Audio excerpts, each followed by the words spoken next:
Hello students, स्वागत है आप सभी का आपके अपने यूट्यूब चैनल जीएसएम में। मैं कल्पना तिवारी आज आपके लिए संचार संप्रेषण का प्रकार ये टॉपिक लेकर के आई हूँ, जिसमें आज मैं चर्चा करूँगी कि संप्रेषण जो है वो कितने प्रकार से किस किस माध्यम से हो सकता है। ये मैंने एक चित्र बनाया है आपको समझाने के लिए। संप्रेषण के प्रकार, संप्रेषण को किस माध्यम से आप तक पहुंचाया जा सकता है। इसमें पहला माध्यम है शाब्दिक। संप्रेषण जो है वो दो प्रकार से पहुंचाया जा सकता है, एक तो शाब्दिक और दूसरा अशाब्दिक। एक कौन सा है? शाब्दिक, और दूसरा है अशाब्दिक। शाब्दिक संप्रेषण जो है इसको भी दो भागों में डिवाइड किया गया है, एक है लिखित संप्रेषण और दूसरा है मौखिक संप्रेषण। अशाब्दिक संप्रेषण जो है इसको भी कुछ भागों में डिवाइड किया गया है, जिसमें एक आता है संकेत भाषा, संकेत के द्वारा, दैहिक भाषा, समय एवं स्थान अंतराल भाषा, और नेक्स्ट है पार्श्व भाषा। संकेत भाषा को भी दो भागों में बांटा गया है, एक तो दृश्य संकेत भाषा और शब्द संकेत भाषा। एक बार फिर से देखते हैं संप्रेषण के प्रकार। संप्रेषण जो है वो किस तरीके से किस किस माध्यम से संदेश प्राप्तकर्ता तक पहुंचाया जा सकता है, उसको मैंने चित्र के माध्यम से समझाने की कोशिश की है। दो माध्यम होते हैं सर्वप्रथम, एक तो होता है शाब्दिक माध्यम और दूसरा होता है अशाब्दिक माध्यम। शाब्दिक माध्यम जो होता है उसमें होती है लिखित भाषा और मौखिक भाषा। लिख करके भी हम संप्रेषित कर सकते हैं अपने विचारों भावों को, और मौखिक रूप से भी। अशाब्दिक में क्या होता है? संकेत द्वारा, दैहिक भाषा, समय एवं स्थान अंतराल भाषा, पार्श्व भाषा। और संकेत भाषा को भी दो भागों में बांटा गया, दृश्य संकेत भाषा और शब्द संकेत भाषा। इसके बाद में 1 बाय 1 में प्रत्येक ये जो माध्यम है उनको आपसे चर्चा करूंगी। सर्वप्रथम हम चर्चा करते हैं शाब्दिक संप्रेषण। शाब्दिक जो माध्यम है संप्रेषण का, शाब्दिक संप्रेषण के माध्यम को दो भागों में बांटा गया, एक तो है मौखिक संप्रेषण और दूसरा है लिखित संप्रेषण। मौखिक संप्रेषण में क्या होता है? मौखिक संप्रेषण में हमेशा जो संप्रेषण करता है, जो हमेशा दूसरों के समक्ष अपने विचार और भावनाओं को प्रस्तुत करने में मौखिक रूप से, मतलब बोल करके अपनी भावनाओं विचारों को संप्रेषित करे, उसको बोलते हैं मौखिक संप्रेषण। इसमें क्या होता है? इसमें सूचना एवं संचार, जो भी सूचनाएं, जो भी तथ्य होता है, इसमें संप्रेषण करता होता है वो बोल करके अपनी विचारों को बताता है। और इसमें एक श्रोता होता है जो उसकी भावना, उसके विचारों को, उसकी वार्ता को विधिपूर्वक सुनता है। मौखिक संप्रेषण के अंतर्गत बहुत सारी चीज़ें आती हैं, जैसे कि हम लोग न्यूज़ सुनते हैं, वार्ता करते हैं, चर्चा करते हैं, प्रश्नोत्तर करते हैं, कहानी सुनते हैं। ये क्या है? ये सब मौखिक संप्रेषण के अंतर्गत ही आता है। इसके पश्चात आता है लिखित संप्रेषण। इसके पश्चात क्या आता है? लिखित संप्रेषण। लिखित संप्रेषण से ही, शब्द से ही पता चल रहा है लिखित से, जिसमें कि लिख करके। इसमें क्या होता है? लिखित संप्रेषण में इसमें संदेश देने वाला व्यक्ति जो होता है वो लिखित रूप से लिख करके अपने शब्दों को, अपने संकेतों को, अपने भावनाओं विचारों को लिख करके प्रदान करता है। इसमें जो संदेश प्राप्त करने वाला व्यक्ति जो होता है वो संदेश देने वाली व्यक्ति की भावनाओं एवं उद्देश्य को, जो वो लिख के भेजा है, उसको पढ़ता है और उनको समझ लेता है। लिखित संदेश में क्या होता है? सबसे ज़्यादा ज़रूरी होता है कि लिखित संदेश में, लिखित जो भी संप्रेषण है उसकी भाषा जो हो बहुत ही सरल होनी चाहिए। सरल हो, सुगम हो, स्पष्ट हो, और कम से कम शब्दों में अपने भाव विचारों को व्यक्त किया गया हो, तो वो लिखित संप्रेषण जो होता है सर्वाधिक प्रभावशाली होता है। इसके पश्चात आता है अशाब्दिक संप्रेषण। अशाब्दिक मतलब जिसमें शब्दों का प्रयोग ना किया गया हो। अशाब्दिक संप्रेषण में क्या होता है?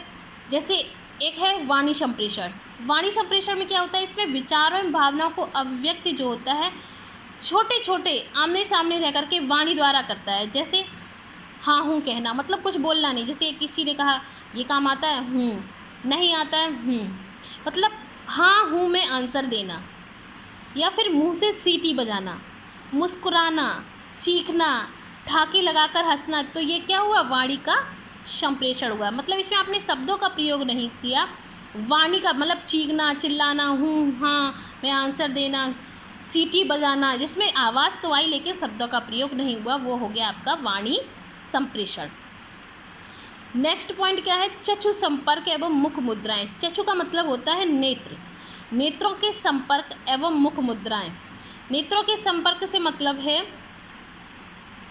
जिसमें नेत्रों का संपर्क हो, और मुख मुद्रा मतलब चेहरे की भाव भंगिमा बन रही हो, चेहरे की अलग अलग तरीके से की मुद्राएं बन रही हो, उनसे पता करना। जैसे कि कोई चीज़ आपको पसंद नहीं आती है तो मुंह बना के रिएक्ट करना कि नहीं ये चीज़, मतलब बोलना नहीं है, सिर्फ मुंह बना के रिएक्ट करना, ऐसे रिएक्ट करना कि ये बात संप्रेषित हो जाए कि वो जो भी वस्तु है वो आपको पसंद नहीं आई। मुख मुद्राओं के माध्यम से संप्रेषण कैसे होता है? जैसे कि आप प्रसन्न होते हैं तो ये आपके मुख के द्वारा ही पता चल जाता है। शिक्षक जो होता है छात्र की मन स्थिति को मुख के द्वारा ही महसूस कर लेता है। एक माँ जो होती है अपने बच्चे की भावनाओं को बिना बोले ही समझ जाती है, उसकी आँखों एवं मुख मुद्राओं के माध्यम से। अगर आप प्रसन्न हैं तो आपका चेहरा जो है वो खिला हुआ नज़र आता है। अगर आप भय है, डरे हुए हैं तो भी चेहरे से स्पष्ट हो जाता है।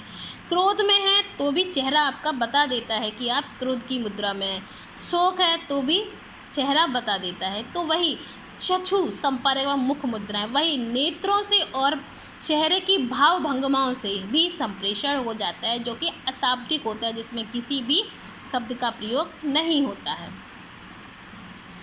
इसके बाद आता है स्पर्श संपर्क, और ये चक्षु संपर्क मुख मुद्राओं का जो संप्रेषण होता है ये बधिरों एवं गूंगे व्यक्तियों के लिए बहुत ही महत्वपूर्ण होता है। जैसे कि जो बहरे और गूंगे लोग होते हैं उनके लिए बहुत ही ये महत्वपूर्ण होते हैं। वो इस संप्रेषण का बहुत जल्दी से वो समझते भी हैं और उनका प्रयोग भी करते हैं ऐसी भाव भंगिमाओं का। नेक्स्ट जो पॉइंट आता है वो है स्पर्श संपर्क। स्पर्श संपर्क के द्वारा संप्रेषण, इसमें क्या है, स्पर्श को ही संप्रेषण का मुख्य माध्यम मान लिया जाता है। इसके माध्यम क्या होता है? स्पर्श के माध्यम से व्यक्ति अपने भावनाओं और विचारों को अभिव्यक्त करते हैं। ये जो स्पर्श संपर्क संप्रेषण है ये दृष्टिबाधित छात्रों के लिए बहुत ही वरदान सिद्ध हुआ है। मतलब जो देख नहीं सकते हैं, जो देख नहीं सकते हैं उसके लिए स्पर्श संप्रेषण अत्यंत ही महत्वपूर्ण है। ठीक है, लुई ब्रेल पद्धति पढ़ी है ना, जो नेत्रहीन बच्चे होते हैं वो एक ब्रेल लिपि से वो लोग पढ़ते हैं। इस ब्रेल लिपि की खोज जो है लुई ब्रेल ने की थी। लुई ब्रेल पद्धति के द्वारा जो नेत्रहीन बच्चे होते हैं वो अपनी पढ़ाई को पूरा करते हैं। और कैसे करते हैं? स्पर्श के द्वारा ही करते हैं। उनकी जो बुक्स होती है, उनकी जो भी पढ़ने की शैली होती है उसमें अक्षर जो होते हैं वो उभर के आते हैं और वो स्पर्श कर के जान जाते हैं कि ये कौन सा अक्षर बनाया है और इसको कैसे बनाना है। तो संप्रेषण प्रक्रिया जो होती है, अब संप्रेषण प्रक्रिया में जो हमने मौखिक संचार बताया था, मौखिक संचार जो होता है वो कई प्रकार से होता है। मौखिक संचार में क्या होता है? घोषणाएं की जाती हैं, भाषण दिया जाता है, विचार गोष्ठियाँ होती हैं, सम्मेलन किया जाता है, सामूहिक संवाद होता है। मौखिक संप्रेषण के अंतर्गत हमारा साक्षात्कार भी आता है। टेप रिकॉर्डर क्या है? ये भी एक मौखिक संप्रेषण ही है।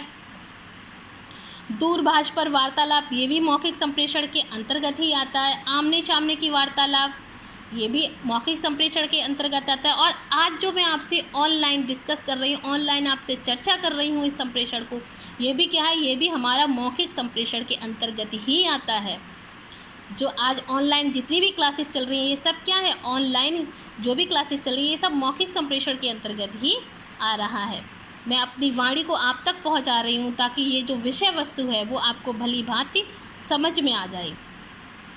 इसमें मैं मौखिक संप्रेषण का ही प्रयोग कर रही हूँ और आशा करती हूँ कि आपको ये विषय वस्तु जो भी सब संप्रेषण को मैंने लेकर के की है, संप्रेषण के प्रकार और किस किस माध्यम से संप्रेषण को विद्यार्थी तक या अपने संदेशर को किस किस माध्यम से हम लोग दूसरे व्यक्ति तक पहुंचा सकते हैं, उनको लेकर के हमने चर्चा की है। आशा करती हूँ आपको ये टॉपिक भली भांति समझ में आया होगा। यहीं पर अपनी वाणी को विराम देती हूँ। धन्यवाद।